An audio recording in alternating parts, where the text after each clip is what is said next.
오늘은 모세가 죽은 후에라는 제목으로 말씀 전하겠습니다. 2025년 새해 첫 주일입니다. 올해 하나님께서 우리 가운데 행하시리를 기대하고 소망합니다. 올해 교회 표어를 이 산지를 내게 주소서라고 정했는데요. 교회적으로는 70주년이 되는 해입니다. 주님이 세워진 자리에서 우리가 감당해야 할 사명을 구체적으로 발견하고 또 성취하는 한 해가 되었으면 좋겠습니다. 그런 의미에서 올해는 여호수아서를 설교하려고 합니다. 여호수아서 1장 1절은 이렇게 시작하는데요. 우리 함께 읽겠습니다. 여호와의 종 모세가 죽은 후에 여호와께서 모세의 수종자 눈의 아들 여호수아에게 말씀하여 이르시되, 여기 보면 여호와의 종 모세가 죽은 후에라고 합니다. 여호수아서의 이제 역사적 배경이 되겠습니다. 여호수아는 모세의 뒤를 이어서 이스라엘의 지도자가 되었습니다. 그의 사명은 약속의 땅 가나안을 들어가서 정복하는 일입니다. 굉장히 중요한 사명이죠. 아무리 출애굽을 하고 광야를 통과한다 해도 이 모든 것은 가나안에 들어가기 위한 준비 과정일 뿐입니다. 이제부터 본 게임이 이제 시작이 되는 거죠. 그 중요한 사명을 누가 맡았습니까? 여호수아가 맡았습니다. 그것도 모세가 죽은 후에. 사실 가나안을 정복하는데 유불리를 따진다면 모세가 살아있을 때 들어가는 것이 훨씬 더 유리합니다. 경험이나 역량이나 리더십 등 모든 면에서 모세가 훨씬 더 탁월합니다. 또 백성들의 심리적 안정을 위해서도 마찬가지입니다. 모세가 우리와 함께 요단강을 건넌다, 모세가 우리와 함께 동행한다. 여러분 얼마나 안정감이 들고 든든하겠습니까? 그러나 하나님께서는요, 모세가 죽은 후에야 새내기 지도자 여호수아를 앞세우고 가나안으로 들어가게 하십니다. 아마 백성들 입장에서는 좀 답답할 수 있겠죠. 하필 이렇게 중요한 순간에 왜 하나님 모세를 데려가십니까? 축구로 치면 골을 넣어야 되는 결정적인 순간에 스트라이크를 딱 빼고 후보 선수를 그 자리에 집어넣는 거하고 비슷합니다. 답답하고 걱정될 수가 있습니다. 그러나 정말 중요한 것은 모세가 함께 하느냐 마느냐가 아니라 모세를 모세되게 하셨던 하나님이 함께 하느냐가 훨씬 더 중요하죠. 모세는 죽고 떠나지만 하나님은 떠나지 않습니다. 이게 바로 하나님께서 가르쳐 주고자 하는 레슨 포인트였습니다. 사랑하는 성도 여러분, 우리 삶 가운데 혹시 떠나보내야 할 모세가 있습니까? 의지하던 가족, 자신했던 건강, 버팀목이 되어진 물질, 혹시 인생의 모세처럼 힘이 되어진 것들이 약해지고 사라져가고 있지는 않으십니까? 여러분 꼭 기억하시길 바랍니다. 바로 그때가 하나님의 때인 줄을 믿습니다. 모세가 죽은 후에야 하나님의 위대하심이 드러날 수 있습니다. 출애굽과 애굽의 가나안의 정복은요, 한 사람 영웅의 힘으로 감당하는 것이 아니라 하나님의 능력으로만 되는 거죠. 이런 의미에서 우리 인생의 모세는 죽고 하나님은 드러나야 합니다. 오늘 예배 드리시는 모든 성도님들 가운데 내 인생의 모세는 약해지고 사라져도 하나님으로 말미암아 힘을 얻고 전진하는 한 해가 될 수 있기를 주님의 이름으로 축원합니다. 이런 관점에서 말씀을 보면서 모세가 죽은 후에 하나님께서 여호수아에게 내리신 명령을 세 가지로 한번 정리해 보았습니다. 첫 번째, 모세가 죽은 후에 하나님이 명령한 것은 순종의 발걸음을 떼라라는 명령이었습니다. 1번 함께 읽겠습니다. 순종의 발걸음을 떼라. 2절과 3절 말씀도 같이 한번 읽겠습니다. 내 종 모세가 죽었으니 이제 너는 이 모든 백성과 더불어 일어나 이 요단을 건너 내가 그들 곧 이스라엘 자손에게 주는 그 땅으로 가라. 내가 모세에게 말한 바와 같이 너희 발바닥으로 밟는 것은 모두 내가 너희에게 주었노니 아멘. 하나님께서 명확하게 말씀하십니다. 이 요단을 건너 그 땅으로 가라. 이 말씀에 순종하면 내가 발바닥으로 밟는 모든 것을 너희에게 주겠다. 순종할 것을 강조하시는 거죠. 순종하면 그 땅을 얻을 것이다 이야기합니다. 공동번역 개정판에서는요 이렇게 번역하는데요, 제가 한번 읽겠습니다. 너희 발바닥이 닿기만 하면 어디든지 그곳을 모세에게 약속한 대로 내가 너희에게 주리라. 여기 보십시오. 너희 발바닥이 닿기만 하면 약속대로 그것을 준다는 거예요. 말씀에 순종하여 발바닥이 닿기만 하면 그 땅 주겠다는 순종의 발걸음을 떼라는 명령입니다. 그리고 사실 하나님께서는요 주실 땅에 대해서 굉장히 구체적으로 알려주셨어요. 4절 말씀입니다. 우리 같이 한번 읽겠습니다. 곧 광야와 이 레바논에서부터 큰 강 곧 유브라데 강까지 해적석의 온 땅과 또 해지는 쪽 대해까지 너희의 영토가 되리라. 아멘. 하나님은 이스라엘에게 주실 땅을 이미 측량하고 예비해 놓으셨습니다.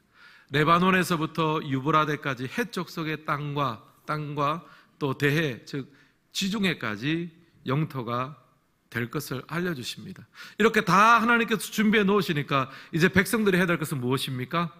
순종인 거죠. 순종하며 발걸음을 떼는 것만 남습니다. 사랑하는 성도 여러분, 모세가 죽은 후에 하나님께서 여호수아에게 바라신 것은요 순종이었습니다. 순종하며 발바닥으로 밟으라 하셨습니다. 그러면 그 땅을 주실 것이다 약속하셨어요. 결국 하나님의 약속과 인간의 순종은 둘이 아니라 하나입니다. 하나님께서 약속하신 것을 우리가 순종하며 나아갈 때에 이 두 가지가 합쳐질 때 하나님의 역사가 오늘 우리 삶 가운데 일어나게 될 줄은 믿습니다. 여러분, 올해 우리가 순종함으로 밟아야 할 땅은 어디입니까? 우리가 만나야 할 사람, 또 섬기라고 주신 가족, 이웃, 친지들은 누구입니까? 또 감당해야 될 일이나 사명은 무엇입니까? 여러분, 그 일에 대해서 순종함으로 발바닥을 떼고 계십니까? 순종의 걸음을 내딛고 있으십니까? 혹시 내 발걸음이 너무 무거워가지고 한 발짝도 꼼짝 못하고 그 자리에 서 있지는 않으세요? 아니면 여러분의 머리로만, 생각으로만, 입으로만 하고 있지는 않습니까? 여러분, 우리 머리 안에 있는 내 생각과 지식과 경험이 가슴까지 내려오는 데는요 시간이 많이 걸립니다. 또 가슴까지 내려온 내 경험과 지식과 모든 것들이 손과 발까지 내려오는 데는요 평생의 시간이 걸려도 안 될 수가 있습니다. 오늘 여러분의 신학과 성경 지식과 경험은요 어디에 머물고 있습니까? 여러분의 머리에 머물고 있습니까? 신앙의 초보입니다. 아니면 가슴에만 머물고 있습니까? 이제 시작 단계입니다. 손과 발로 내려와야 돼요. 순종의 발걸음을 떼기 전까지는요 아무것도 아닙니다. 우리 교회는 나이별로 속회 즉 전도회가 구성되어 있습니다. 여성도님들은 18여전도회까지 있습니다. 또 시니어 여전도회로는 사라회, 한나회, 에스더회, 루디아가 있습니다. 남전도회는 14남까지 있습니다. 시니어 남전도회로는 아브라함, 여호수아, 갈렙이 있습니다. 이렇게 속회별로 교제를 나누고 또 선교나 구제를 위해서 회비를 모아서 사용하기도 합니다. 올해 들어서 이제 속회와 더불어서 교회가 함께 좀 힘차게 사역을 하기를 원하는데요. 주변의 미래 자립 교회들을 선정을 해서 우리 전도회와 매칭을 시켜주려고 합니다. 각 전도회에서는 매칭된 교회를 위해서 먼저 기도로 동력해 주시고 또 여러분이 내시는 회비 중 일부 금액을 낼 수 있는 만큼 약정을 하셔서 3년 정도 그 교회를 돕는 데 사용을 하고자 합니다. 만약 모든 전도에서 각각 한 교회씩 품는다면 38개 교회를 도울 수 있고요. 그러나 속회별로 상황이 있을 수 있으니까 숫자는 조금 줄겠습니다. 그래도 상당수의 교회를 도울 수 있습니다. 사랑하는 성도 여러분, 2025년 우리 교회가 순종함으로 밟아야 할 땅이 연약하고 힘든 형제교회를 돕는 것이라면요 우리가 순종하며 힘차게 실행해 보기를 원합니다. 사실 연말부터 이런 계획들을 설교 중에 종종 말씀을 드렸는데 몇몇 분들이 굉장히 용기를 주셨습니다. 목사님, 말씀만 하십시오. 우리 속회는 이미 준비가 됐습니다. 그렇게 얘기해 주신 분도 있고요. 또 어떤 성도님은 식당을 하시는데 개척교회 주일 점심 식사를 도울 수 있도록 반찬과 음식을 돕겠다고 정말 정성스러운 마음으로 자청해 주시는 분도 계셨습니다. 얼마나 감사하고 힘이 되는지 모르겠습니다. 사랑하는 성도 여러분, 올해 하나님께서 우리에게 허락하신 자리에서 순종의 발걸음을 뗐으면 좋겠습니다. 발바닥으로 밟는 땅을 모두 주시겠다고 약속하셨습니다. 만약 순종의 발걸음을 떼지 않으면요, 나와는 상관없는 미지의 땅이 될 수밖에 없습니다. 믿음으로 도전하고 순종하면서 하나님의 일하심과 열매를 맛보아할 수 있는 복된 한 해가 되시기를 주님의 이름으로 축원합니다. 옆 사람과 이렇게 인사하겠습니다. 순종의 발걸음을 뗍시다. 두 번째, 모세가 죽은 후에 하나님이 명령하신 것이 있는데요, 바로 말씀을 묵상하라라고 명령하셨습니다. 2번 함께 읽겠습니다. 말씀을 묵상하라. 7절과 8절 말씀도 같이 한번 읽겠습니다. 오직 강하고 극히 담대하여 나의 종 모세가 내게 명령한 그 율법을 다 지켜 행하고 우로나 좌로나 치우치지 말라. 그리하면 어디로 가든지 형통하리라. 이 율법책을 내 입에서 떠나지 말게 하며 주야로 그것을 묵상하여 그 안에 기록된 대로 다 지켜 행하라. 그리하면 내 길이 평탄하게 될 것이며 내가 형통하리라. 아멘. 하나님은 여호수아에게 율법을 지켜 행하라라고 합니다. 그 율법책을 입에서 떼지 말고 주야로 묵상하라라고 합니다. 말씀 묵상을 강조한 거죠. 근데 사실 지금 여호수아는요, 전쟁을 앞두고 있습니다. 가나안 민족하고 아주 힘겨운 전쟁을 치러야 됩니다. 근데 지금 하나님은 좀 전쟁을 앞둔 사람한테 한가한 명령을 내리는 것 같지 않습니까? 율법책을 내 입에서 떼지 말고 주야로 묵상하라. 사실 가나안하고 가서 전쟁을 하려면요, 군사적인 준비를 해야죠. 전략과 전술을 짜고 식량을 비축하고 무기를 준비해야 됩니다. 근데 주야로 말씀을 묵상하라, 비현실적인 요구처럼 느껴집니다. 그것도 주야로 묵상하라잖아요. 만약 하나님께서 여유가 날 때 한번 묵상해 보렴, 이 정도 했으면은 뭐 고개를 좀 끄덕일 수 있는데, 주야로 묵상하라는 거잖아요. 이 말은요, 말씀을 마음에 푹 담그라는 얘기입니다. 말씀으로 우리의 삶의 태도로 삼고 하나님의 말씀이 우리 마음의 기준점이 될 수 있도록 푹 삶어라. 말씀을 주야로 묵상하라, 이런 강조를 한 거예요. 제가 설교를 준비하면서 하나님께서 왜 이렇게 강조하셨을까 한번 고민을 해봤습니다. 근데 여러분, 사실 진짜 전쟁은요, 마음에서 시작되잖아요. 생각에서 승패가 이미 갈립니다. 보이는 전쟁이 다가 아닙니다. 여러분, 아무리 낙심되는 상황에서도요, 하나님께서 일어나라고 한 말씀 하시면요, 없는 힘도 솟아나는 것이 성도의 삶이 될 줄은 믿습니다. 반대로 아무리 보여지는 전쟁에서 승리하고 내가 하는 일이 승승장구 잘 돼도요, 마음의 전쟁에서 져버리면 다 잃어버리는 거예요. 무릇 지킬 만한 것 중에서 마음을 지켜야 됩니다. 무엇으로 마음을 지킵니까? 말씀으로, 주야로 묵상하라는 거죠. 나중에 이스라엘 백성들이 바로 이 지점에서 실패했습니다. 가나안하고 보이는 전쟁에서는 승리했습니다. 땅도 분배받았습니다. 나라도 세웠습니다. 보이지 않는 전쟁에서 실패했어요. 말씀을 묵상하지 않습니다. 말씀으로 마음을 지켜내지 않았습니다. 결국은 이방의 풍습과 우상 숭배를 하게 됩니다. 하나님을 떠나게 돼요. 겉으로 보이는 전쟁은 이겼지만 보이지 않는 전쟁, 마음의 전쟁, 말씀으로 마음을 지키는 전쟁에서 져버렸어요. 그래서 북이스라엘 남유다 어떻게 됩니까? 풍비박산나고 가나안에서 다 쫓겨나 버렸습니다. 사랑하는 성도 여러분, 모세가 죽은 후에 하나님께서 여호수아에게 명령한 것은요, 말씀에 대한 묵상이었습니다. 마음의 전쟁에서 이길 것을 명하셨어요. 고든 맥도날드의 책 중에 내면 세계의 질서와 영적 성장이라는 책이 있습니다. 저도 청년 때 읽었고 매년 한 번 정도는 다시 읽으려고 애를 쓰고 있습니다. 왜냐하면 목회에 보이는 부분보다 중요한 것이 내 마음의 전쟁에서 이기는 거거든요. 제가 몇 번 정도 예화를 들었던 부분이기도 합니다. 그 책에 보면 저자인 고든 맥도날드의 친구 중에 한 사람이 잠수함의 장교로 근무를 했습니다. 한날은 그 잠수함이 지중해를 잠행하고 있었는데 잠수함으로 많은 배들이 다니죠. 아프리카, 아시아, 유럽 거기서 나오는 배들이 있을 거 아닙니까? 굉장히 많은 배들이 지나가고 있고요. 또 암초가 많은 지역을 지나가고 있었습니다. 잠수함은 배들을 피하고 또 암초와의 충돌을 피하기 위해서 이리저리 방향을 바꾸었습니다. 그것 때문에 잠수함이 막 요동치기 시작을 했습니다. 마침 함장은 잠시 자리를 비우고 있었습니다. 당직 장교가 함장의 임무를 대신하고 있었습니다. 잠수함이 너무 흔들리니까 함장이 걱정이 돼서 조정실을 찾아왔습니다. 그리고 장교에게 묻습니다. 이상 없나? 딱 물었습니다. 장교가 대답합니다. 이상 없습니다. 함장은 계기들을 쭉 한번 살펴보고 난 다음에 돌아서면서 한마디 합니다. 이상 없군. 여러분, 사실 배를 위협하는 모든 요소는 잠수함 바깥에 다 있습니다. 큰 배들은 바다 위에 떠 있고요. 암초들은요, 잠수함 바깥에 다 자리를 잡고 있습니다.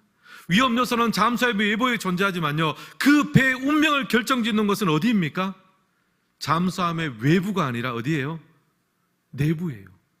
조정실에서 결정이 나는 거예요. 배의 가장 깊숙한 곳 조정실에서 배의 운명이 결정됩니다. 아무리 바깥에서는요 요동치고 위험하다고 난리를 쳐도 조정실 안에서 이상 없고 나면은 이상이 없는 거예요. 반대로 바깥이 아무리 평안해도 조정실 안에서 이제 곧 침몰하겠군, 그럼 침몰하는 거예요. 하나님께서 여호수아에게 바로 그것을 알려주었습니다. 이제 눈에 보이는 전쟁에서 나가서 승리하기 전에 먼저 내 마음의 조정실, 내 마음을 하나님의 말씀으로 채워라. 말씀으로 내 마음을 무장하지 않으면, 이 보이지 않는 전쟁에서 승리하지 않으면 보이는 전쟁에서 승리해도 다 허사가 될 거야. 여러분, 추보에 지금 성경 읽기표를 다 넣어드렸습니다. 여러분, 왜 넣어드렸겠습니까? 하나님의 말씀으로 여러분의 마음을 무장하라고 넣어드린 거예요. 성경 다 읽도가시기를 주님의 이름으로 축원합니다. 축원합니다. 다 아멘 하셨습니다. 우리 보이지 않는 전쟁에서 이겨야지 그 다음 보이는 전쟁에서 뭘 할 거 아닙니까? 주야로 묵상하고 하나님의 말씀으로 우리의 마음을 지켜내야 그 다음에 보이는 전쟁에서도 승리할 수 있습니다. 이제 내일부터 1월 6일 월요일 내일부터 새벽 기도의 시간이 5시에서 5시 30분으로 변경됩니다. 차량 운행 시간도 30분씩 늦춰집니다. 수차례 말씀드린 것처럼 이렇게 새벽 시간을 늦추면서 기도회를 드리는 것은 이렇게 시간을 늦추지 않으면 평생 동안 새벽 기도에 참여할 꿈조차 꾸지 못하는 분들을 위한 배려입니다. 우리 아침 시간 말씀을 묵상하고 기도함으로 시작했으면 좋겠습니다. 이 내면의 싸움에서 승리하지 않으면 보이는 하루의 삶도 실패할 수밖에 없는 거예요. 새벽을 깨우며 말씀을 묵상하며 올 한 해 보이지 않는 이 영적 전투에서 승리하는 우리 모두가 되시기를 주님의 이름으로 축원합니다. 마지막 세 번째로, 모세가 죽은 후에 하나님께서 명령하신 것은요, 여호와의 종으로 살라는 명령입니다. 3번 함께 읽겠습니다. 여호와의 종으로 살라. 앞서 모세가 죽은 후에 하나님이 명령하신 것을 두 가지 말씀드렸죠. 첫째는 순종의 발걸음을 떼라라는 것입니다. 너희 발바닥으로 밟는 모든 땅 주시겠다고 하셨습니다. 이런 의미에서 하나님의 약속과 인간의 순종은 둘이 아니라 하나입니다. 약속하신 것을 순종하며 발걸음을 뗄 때 주님의 역사가 일어나는 거예요. 둘째는요, 말씀을 묵상해야 합니다. 주야로 말씀을 묵상하라 하셨습니다. 보이지 않는 이 마음의 전쟁에서 이겨야 되는 거예요. 말씀으로 우리의 마음을 채우고 지켜낼 때 보이는 싸움에서도 승리할 수 있습니다. 이를 위해서 새벽을 깨우며 새벽에 말씀을 묵상하고 기도함으로 이것이 우리의 영적인 습관이 된다면 얼마나 우리가 승리할 수 있겠습니까? 마지막으로 모세가 죽은 후에 하나님이 명령하신 것은 여호와의 종으로 살라는 명령입니다. 1절 말씀 같이 한번 읽겠습니다. 여호와의 종 모세가 죽은 후에 여호와께서 모세의 수종자 눈의 아들 여호수아에게 말씀하여 이르시되. 아멘. 여기 보면 모세를 여호와의 종이다라고 이야기합니다. 그렇다면 여호수아는 어떻게 이 본문에서 묘사가 되고 있습니까? 모세의 수종자다라고 이야기합니다. 역할로 보면 모세의 종인 거죠. 모세가 죽기 전까지는 여호수아는 모세의 종이었습니다. 모세가 하고자 하는 것을 옆에서 도왔습니다. 그런데 이제는 모세가 죽었죠. 여호수아의 역할도 바뀌어져야 합니다. 더 이상 모세의 종이 아니라 하나님의 종이 되어야 합니다. 9절에서는 바로 이 부분을 다시 한번 보여주는데요. 9절 말씀도 우리 같이 한번 읽겠습니다. 내가 내게 명령한 것이 아니냐. 강하고 담대하라. 두려워하지 말며 놀라지 말라. 내가 어디로 가든지 내 하나님 여호와가 너와 함께 하느니라 하시니라. 아멘. 여기 보면 하나님이 명령한 것을 지켜 행하면 어디로 가든지 내 하나님 여호와가 너와 함께 하시겠다 약속하십니다. 당신의 종을 당신께서 지키시고 보호하시겠다는 말이죠. 여호와의 종으로 살라는 명령입니다. 여러분, 사람이 어렸을 때는요, 부모를 따릅니다. 좀 자라나면 친구를 따르고 또 스승을 따릅니다. 우리는 따르는 사람의 생각과 또 신앙과 행동을 본받습니다. 인생의 어느 순간까지 내 앞에 우뚝 선 사람의 뒤를 따라갑니다. 근데 어느 순간요, 하나님은 우리에게 홀로 서기를 요구합니다. 사람의 종에서 하나님의 종이 되게 하시는 거죠. 부모에게 기대고 배우자에게 기대고 친구에게 기대되는 것을 하나님은 어느 순간 내려놓게 하십니다. 왜냐하면 사람은 기댈 대상이 아니기 때문이에요. 내가 어디로 가든지 내 하나님 여호와께서 함께 하시니라. 하나님 한 분만을 의지하고 기대게 하십니다. 영적 독립의 순간이 오는 거죠. 사람의 종이 아니라 하나님의 종이 되는 순간입니다. 제가 우리 교회 담임으로 올 때, 청빙받아 올 때요, 하나님께서 제게도 이 영적 독립을 선언하게 하셨습니다. 분당 우리 교회 이찬수 목사님의 그늘에 있을 때는 사실 부족한 것이 없었습니다. 행복하고 편안했습니다. 근데 막상 담임을 나간다고 생각하니까요, 참 사람의 마음이 얼마나 참 간사하고 두려운지 모르겠어요. 근데 그때 주님께서 제게 질문하셨습니다. 아직도 기억이 생생해요. 이런 질문하셨습니다. 조 목사, 너는 도대체 소속이 어디냐? 분당 우리 교회 목사냐? 아니면 하나님 나라의 목사냐? 네 소속이 어디냐? 저에게 도전하셨어요. 고민 끝에 대답했습니다. 하나님, 저는 하나님 나라의 목사입니다. 이제는 조태성 목사는 이름 앞에서 분당 우리 교회라는 타이틀을 떼겠습니다. 그 앞에 어떤 교회의 이름을 붙여주시더라도 저는 하나님 나라의 목사로서 사역하며 살아가겠습니다. 저의 소속은 하나님께 있습니다. 저는 하나님의 종입니다. 이 고백을 하게 하셨어요. 비로소 탯줄이 좀 끊어지는 느낌이었습니다. 그게 어떤 느낌인지 모르겠어요. 근데 그 순간 제가 스스로 영적으로 숨을 쉬고 영적으로 독립됐습니다. 하나님, 저는 하나님 나라의 목사입니다. 하나님의 종입니다. 지금도 확고합니다. 비록 위임을 받아 한 교회의 목사이기도 하지만 저는 어떤 사람이나 제도의 종이 아닙니다. 하나님의 종입니다. 이것이 저의 자긍심입니다. 그래서 어느 한 곳에 묶일 수도 있지만 가장 자유로울 수도 있습니다. 여호수아가 바로 이 지점을 통과했어요. 여호수아는 그동안 모세의 종이었습니다. 모세의 그날에 가려 있었습니다. 그러나 이제는 더 이상 모세의 종이 아닙니다. 여호와의 종입니다. 하나님 앞에서 당당함과 확신이 생겼습니다. 그제서야 가나안에 들어갈 준비가 되는 거예요. 사랑하는 성도 여러분, 이런 의미에서 여러분은 사람의 종이십니까? 아니면 하나님의 종이십니까? 아직 영적인 홀로서기를 못한 분이 있으십니까? 사람의 종이 되면요, 인간관계와 전통 자체에 매여버립니다. 그게 조금이라도 흔들리면 내 자신도 흔들린다고 생각합니다. 일희일비할 수밖에 없습니다. 그러나 여러분, 하나님의 종이 되시길 바랍니다. 모세가 있든지 없든지 간에, 요단을 건너든지 건너지 못하든 간에 주님 앞에서 살아가는 우리 모두가 되시기를 예수님의 이름으로 축복합니다. 그래서 내 인생의 모세는 죽어도 내 인생의 하나님은 함께 하시니 그 마음과 확신으로 나아갈 때 2025년의 모든 삶의 약속이 땅에 되고 열매의 땅에 되는 은혜를 누리시기를 주님의 이름으로 축원합니다.